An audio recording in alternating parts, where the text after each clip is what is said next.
If you're interested in learning more about the different housing options available in the Austin Metro, like this, or this, or this, or even this, or if you want to understand more about the construction boom that is transforming almost every area of the city, one of the easiest ways to do that is to take a look at the stops along the Red Line transit rail. This is a fully functioning commuter rail that connects Leander to downtown Austin. It's part of a much larger transportation plan called Project Connect. Eventually, this light rail system will have stops in South Austin as well as many of the areas to the east, including Manor and Elgin. Let's start with the two northernmost stops at Leander and Lakeline. Both of these areas are reflective of the growth that's taking place in all of the northern suburbs. Leander has been one of the most popular northern suburbs for a while now. There are more established neighborhoods as well as several new build communities. In Leander, you can find homes to fit just about any budget. A little south of Leander is the Lakeline Station, which sits on the border between Cedar Park and North Austin. It gets its name from the shopping mall there, but most of the big box retailers have standalone stores. Both of these stations have park and ride capabilities, and Lakeline has several examples of the construction boom that's been happening and is still happening. There are several apartments, condos, and townhome developments that have either been recently built or are currently under construction. Price points here are a little higher than some of the areas in Leander, but much less than some of the other areas closer to the city of Austin. I make these videos so that you can make better decisions when you're buying or selling real estate. If you find them useful, the only way I will ever know is if you comment on the video, like the video, or subscribe to my channel. Of course, if you're thinking about buying or selling real estate here in the Austin area, I would love to help you out. You can shoot me a text or an email or schedule a phone call on the YouTube channel page. But enough about this. Let's get back to the Red Line. The next stop is the Howard Station. This is the only stop along the Red Line route where you get off the train and you wonder, where is everything? There are plenty of built-out neighborhoods in the area. Most of the homes were built in the 90s and early 2000s. There is a business park right across the street from the train station that includes an Amazon distribution center. And a little further down Howard Lane, you get to the Apple campus along Palmer. But the one thing that the Howard Station has that none of the other ones do is a lot of undeveloped land. This is a Robinson Ranch. It's 8,000 square acres of ranch land that the Robinson family has owned for over 100 years. Some have called it one of the most valuable pieces of real estate in the entire United States. Apple bought a second piece of it when they built their second campus along Palmer Lane. But if people keep moving to Austin, you can expect more development outside of this Howard Station. Now, the next stop along the Red Line is the Kramer Station, which is just blocks away from the Domain. The Domain is sometimes called the second downtown. It's a multi-use development with a large outdoor shopping mall and several hotels, apartments, and condos. Right across the street from the Domain is the Q2 Stadium, which is the home to the Austin FC, which is a professional soccer team. The Kramer Station is the first stop along the Red Line that does not have a designated parking area, but there are several parking garages closer to the Domain shopping area.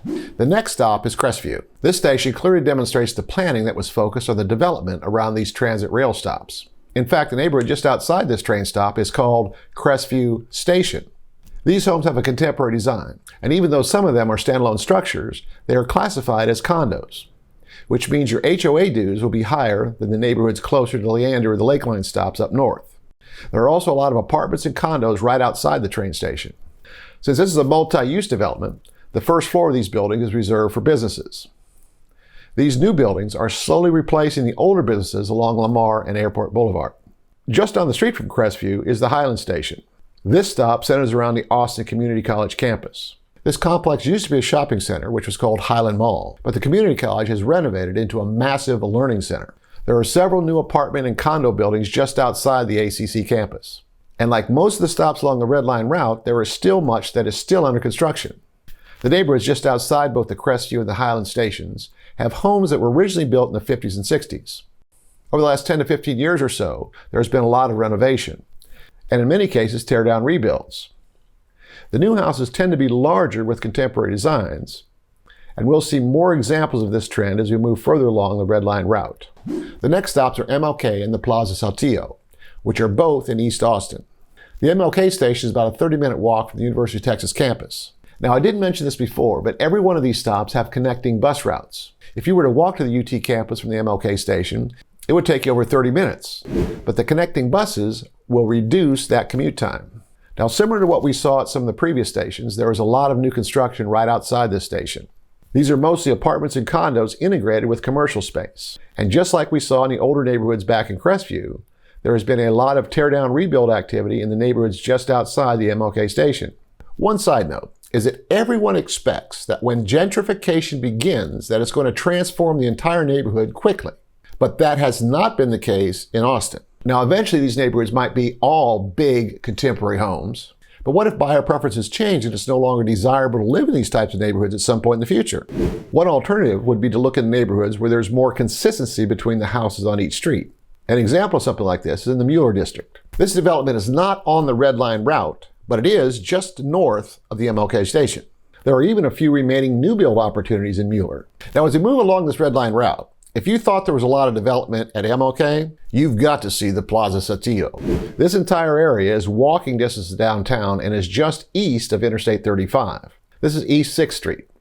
Now, you will see evidence of the older businesses, but they are quickly being replaced by all the new development. There are several condo options right outside the train station, and the price points might surprise you. I've seen one-bedrooms advertised for under $300,000. Now, just like the trend we saw in the neighborhoods near MLK and Crestview, some of the older homes here have been torn down and replaced with large contemporary homes. But there clearly are more houses that have not been renovated than those that have. The final stop on the Red Line route is the downtown station.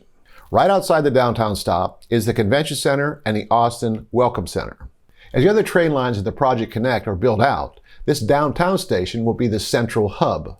Did you know that the Project Connect plan actually calls for a tunnel that goes under Lady Bird Lake to get to South Austin? Now, in the downtown area, your housing options will be limited to condos. There are many new high-rise luxury condos, and it seems like a new project is announced almost every month. As an alternative, there are some older condo buildings in the downtown area with lower price points, especially south of the river. Now, if you like this video, you might like this other one that I did. And don't forget to subscribe to my channel and ring the bell. That way you'll get a notification every time I post a new video.